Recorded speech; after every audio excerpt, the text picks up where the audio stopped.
Movie ബ്രാൻഡിലേക്ക് സ്വാഗതം.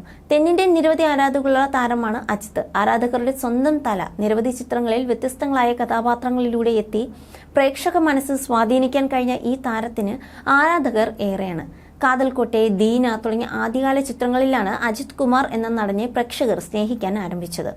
Six പാക്കോ, ഞെട്ടിക്കുന്ന ഡയലോഗുകളോ ത്രസിപ്പിക്കുന്ന action രംഗങ്ങളോ ഒന്നുമല്ല. നിഷ്കളങ്കമായ ചിരിയും തന്മയത്തോളമുള്ള ഒരു അഭിനയവുമാണ് അജിത്തിനെ മറ്റുള്ളവരിൽ നിന്നും വ്യത്യസ്തനാക്കുന്നത്.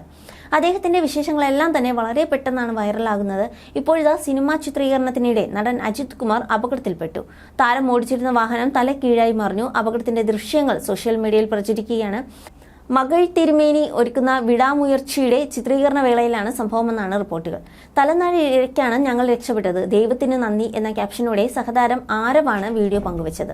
അജിത്തും സഹതാരമായ ആരവും ഉൾപ്പെടുന്ന ചേസിംഗ് രംഗത്തിനിടയിലായിരുന്നു അപകടം. അജിത്തിന് അപകടത്തിൽ പരിക്കേറ്റിരുന്നു. ലൈക്ക പ്രൊഡക്ഷൻസ് ആണ് വിടാമുയർച്ച നിർമ്മിക്കുന്നത്. വൻ ബജറ്റിൽ ഒരുങ്ങുന്ന ചിത്രത്തിന്റെ വർക്കുകൾ പുരോഗമിക്കുകയാണ്. അജിത്തിന്റെ കരിയറിലെ 62ാം ചിത്രമാണിത്. അസർബൈജാനിലെ ചിത്രീകരണത്തിൽ പ്രധാനപ്പെട്ട ഒരു ഭാഗം അടുത്തിടെ പൂർത്തിയായിരുന്നു. സിനിമയുടെ 70% പൂർത്തിയായി എന്നും ഇനി 30% മാത്രമാണ് ബാക്കിയുള്ളത് എന്നുമാണ് അടുത്തിടെയുണ്ടായ റിപ്പോർട്ട്. വിടാമുയർച്ചയുടെ പ്രധാന താരങ്ങളുടെ രംഗങ്ങളടക്കം ചിത്രീകരിക്കാൻ ബാക്കിയുണ്ട് എന്നും റിപ്പോർട്ടുണ്ട്.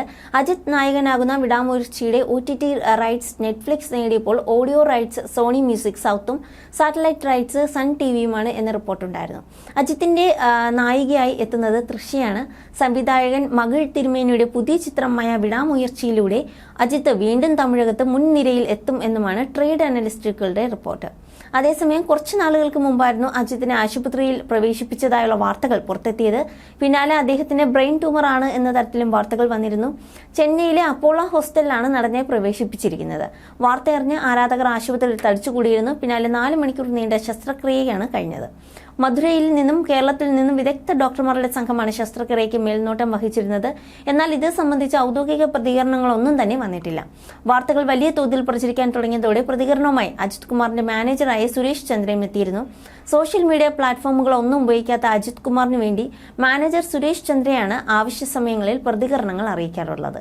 അജിത് കുമാറിന് ബ്രെയിൻ ട്യൂമർ ആണെന്ന് കണ്ടെത്തിയതായുള്ള വാർത്ത വ്യാജമാണെന്ന് സുരേഷ് ചന്ദ്ര പറയുന്നു.